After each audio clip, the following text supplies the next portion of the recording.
for both of y'all, win or lose. We found out that Newark, New Jersey is suffering because those in charge are not exercising public law on corporations and privatization. By not doing that, we allow them to have tax abatements without no representation for the people at all. So we lose $808 billion profit from the people, from the airport and everybody else that owes money. So therefore, how are you going to implement public law on these corporations without giving them abatements so they can prove that they got the money to help people do? Plus, let's end this game where they use us to save their money. Mr. Baraka, you go first.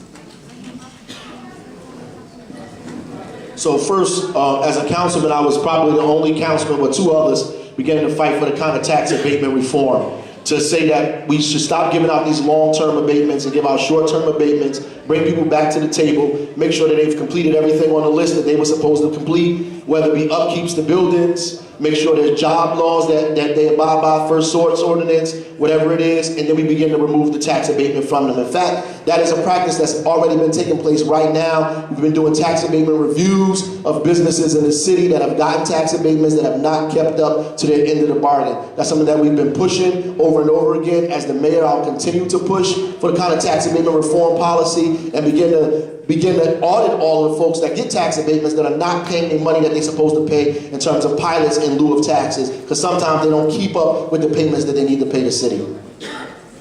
Okay.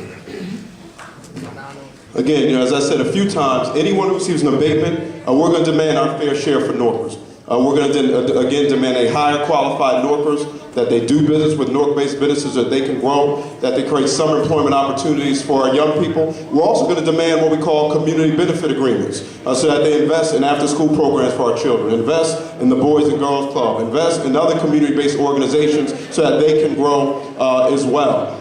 Part of this is also basic enforcement. When we do an abatement, we're taking money from Newark taxpayers, giving it to the corporation. And we agree to a payment in lieu of taxes. We agree to other givebacks that'll make the deal good for the people of Newark. Oftentimes what happens is the developer or the entity, they receive their tax break, but then we don't get our end of the bargain and we don't enforce. I guarantee you, if they get a full tax bill, they're going to call the next day and say, I'm not sending you that full payment. You're going to have a mayor and me that the very day, the very second, we learn that we're not getting Norkers hired, we're not getting Newark-based businesses receiving contracting opportunities, young people aren't hired during the summer. The very second, we're going to say either you're going to get that full tax bill or you're going to fulfill your obligations under this agreement. Thank you. So I'm just doing a time check here. We're going to take 4 more questions, 2 on each side, and then we will allow the candidates to do their 2-minute close. Okay? So I just wanting to let people know, if you're standing and you're not the next 2 people, you'll not be able to ask your question at this time, and I'm sorry for that. All right, good afternoon. Good evening. My name is Kenfo Evan. To both the mayor who's running. Hold on. We just have 4 more questions. Thank you. Go ahead. I start all again. My name is Kenfo Evan of Newark, New Jersey. I'm asking both candidates for mayor. Number 1, all of the same. When you become to be the mayor, will you be required to city be clean more than one time in the city of Newark? Number 2, and the same question. Only ask one question. Okay, get off the line. Is that the question you want to ask? Yeah, that and the people health care. In other words, will you allow the employees to have their own benefit for their insurance and still change that they insurance without they know it? All right, it's not a, what? Does everybody know what the first question is? No. The first question was street cleaning more than once a week. Street cleaning more than once a week for North. Say it again. Please. It means if you become to be the mayor, will you required to have street cleaning more than one time a week? All right. More street cleaning, more than one time a week. That's the question. Thank you for your patience. The first thing I would do in terms of the street sweepers is bring that back within the city of government. That was privatized, we'll bring that back in-house. It doesn't need to be privatized. We can put more Norkers to work. We can actually save money by bringing that contract back in-house and put more Norkers to Newark and also invest in our economy. Once we've done that and we have additional resources, we examine to what extent do we need more street sweeping. But again, I can promise you that contract will come back in-house. We can have cleaner streets, and we also put more Norkers to work so we can invest in our economy as well. Tim Four, I know you don't want to hear this, but when I become mayor, you become mayor.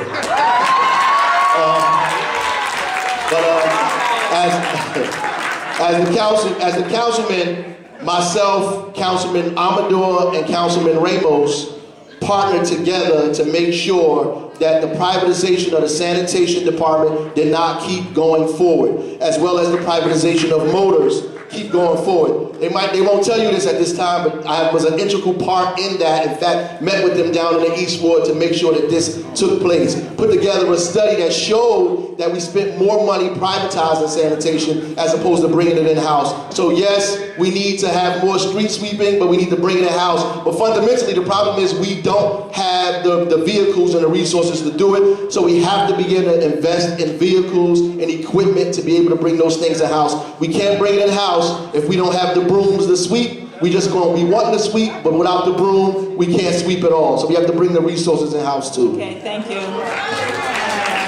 We have 3 more questions, sir. Yes, my name is Abdur Rashid. I grew up here at Sandy Lemon. My question is this. The seniors are most hit hard on fixed income. The price gouging downtown and when throughout the neighborhoods, poor quality food. What would you do? Candidates, I'm asking, what are you going to do to address this poor quality of foods? The seniors are being hit hard. I live 1 Court Street. There are price gouging going on throughout the city. The prices downtown are New York prices. Mr. Well, Baraka. there used to be a program called Meals on Wheels. There used to be a program that seniors got fed. There used to be a lot of programs that were cut. There also used to be a person in the mayor's office who worked with the senior citizens before the new mayor we had came along. So we had 8 years of folks not working with the seniors in our community. They did not have a direct relationship with senior concerns. So the previous administration, before this administration, made sure that the seniors were taken care of. You know, at some point they said people were babying seniors, but seniors need to be taken care of. They're in their golden ages. We need to make sure that they have access to food, and that we also go into these neighborhoods around where they live at, the buildings, and make sure that we go in there and see that they are not raising the prices on seniors when they come in with their checks or whatever they had on fixed income, that they're not doing that. And if they do that, then we begin to fine them and prosecute them for the stuff that they're doing in this community. And they need somebody in the mayor's office that they can talk to, that they'll be able to come down there and share these concerns with.